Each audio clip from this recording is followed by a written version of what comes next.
जयश्री तुमचं सर्वांचं स्वागत करते आपल्या YouTube चॅनलमध्ये जयश्री झाडगे या YouTube चॅनलमध्ये आणि एका नवीन इन्फॉर्मेटिव्ह व्हिडिओजमध्ये. आज आहे आपला मराठी नववर्षाचा पहिला दिवस, गुढीपाडवा, नवीन वर्षाची सुरुवात. Happy Gudhipadwa to all my YouTube family. आजच्या ब्लॉगमध्ये मी तुम्हाला दाखवणार आहे गुढीपाडव्याची तयारी, पूजा आणि फॅमिली सेलिब्रेशन.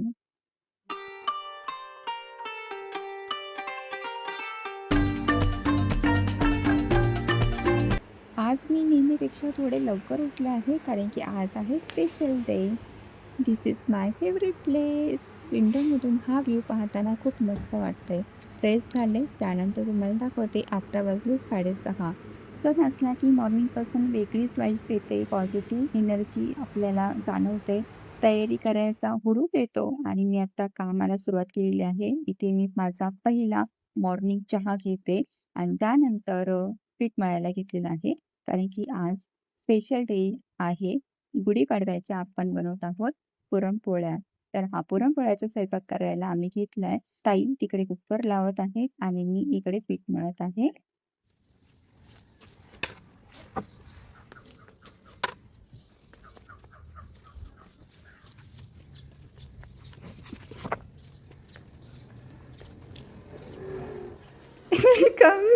ओम कुठे गेला? त्याला बाहेरच ठेवलं. बाबा लिहू गुड मॉर्निंग. चला आज गुढीपाडवा आहे, आपल्याला रेडी व्हायचं आहे. उठा चल.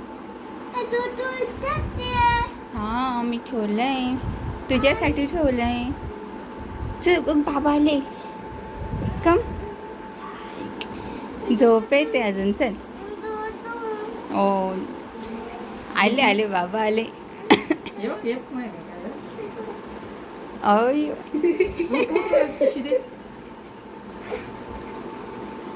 ये इकडे ओम करतोय गुढीची तयारी. गुढी तयार करतोय ना. इहू चला आंघोळ करायला. सगळ्यांनी आंघोळ केली का तू पण? कडुलिंब पण आणलेला आहे. आज स्पेशल याचा मान असतो कडुलिंबाचा. रांगोळी काढणं हे एक आर्ट आहे आणि हे आर्ट मुळात लहानपणापासूनच अंगी असेल ना, तर कोणताही क्लास न करता मी रांगोळी काढते, मेहंदी काढते आणि ड्रॉइंग सुद्धा करते आणि त्याचाच उपयोग आता मला इथे होतो. प्रत्येक सणाला मी रांगोळी काढत असते. आज गुढीपाडवा आहे तर छोटीशी रांगोळी का होईना आपण काढूया गुढीपाडव्याची. तर मस्तपैकी कलर कॉम्बिनेशन इथे केलेलं आहे, ब्लू कलर.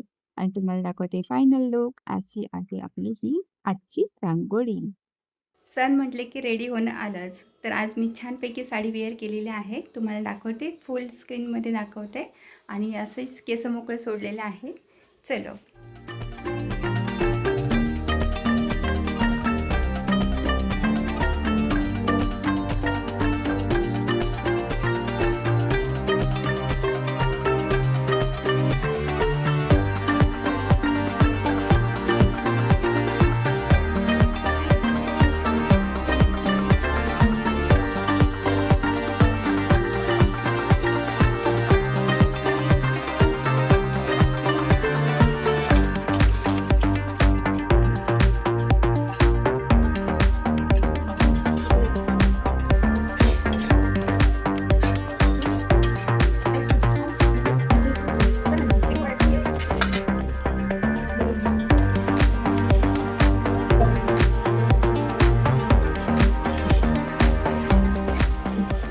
नैवेद्याची तयारी चालू झाली आहे. पुरणपोळीचा नैवेद्य आहे, त्यासाठी इकडे आता 5-6 नैवेद्य बनवलेले आहे.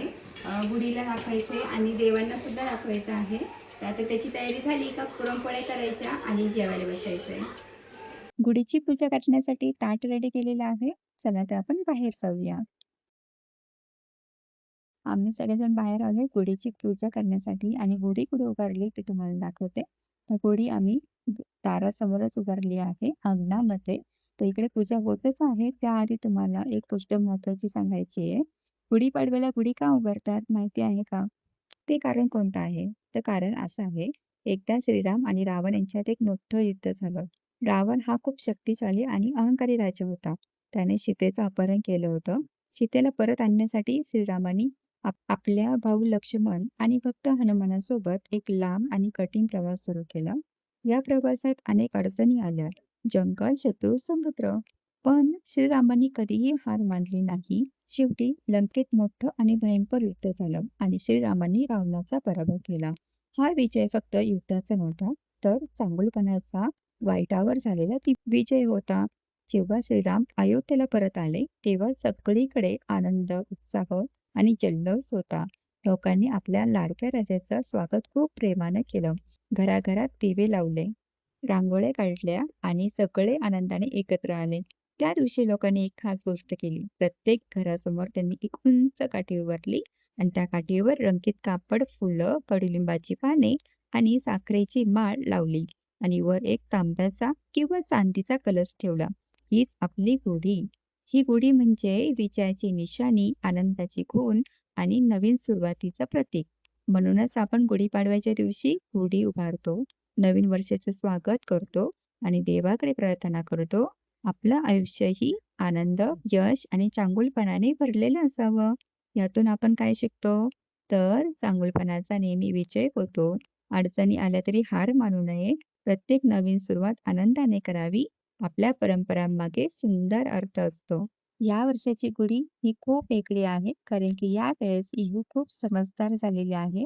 तिला समजू लागले आहे की आपण काय करतोय आणि तिलाही या गोष्टींची जाणीव होते की आपले आई-वडील काय करत आहेत, कोणते सण साजरे करत आहेत आणि कसे साजरे करत आहेत.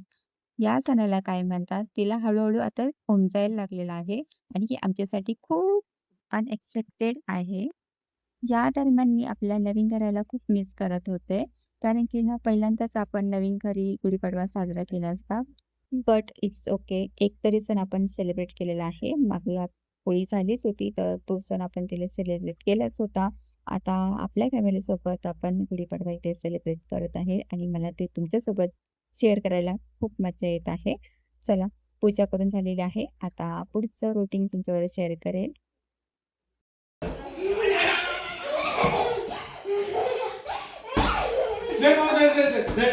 मावची तुला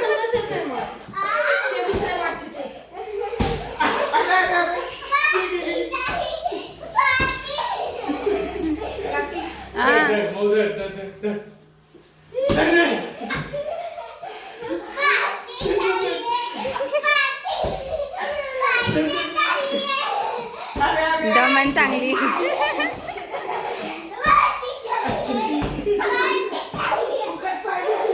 पार्टी चालू आहे बोलते काय? पार्टी? कोणती पार्टी?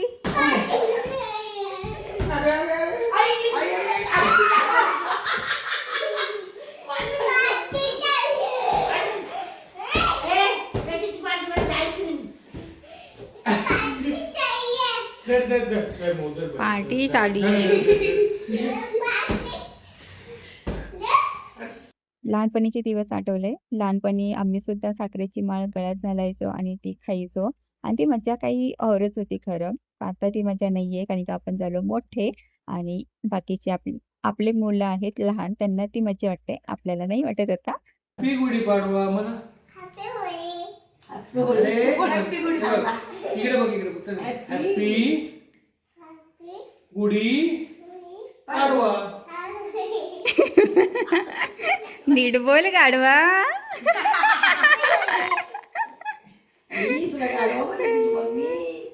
तुम्ही सुद्धा अशी माळ खाल्लेली आहे का? कमेंट करून मला नक्की सांगा.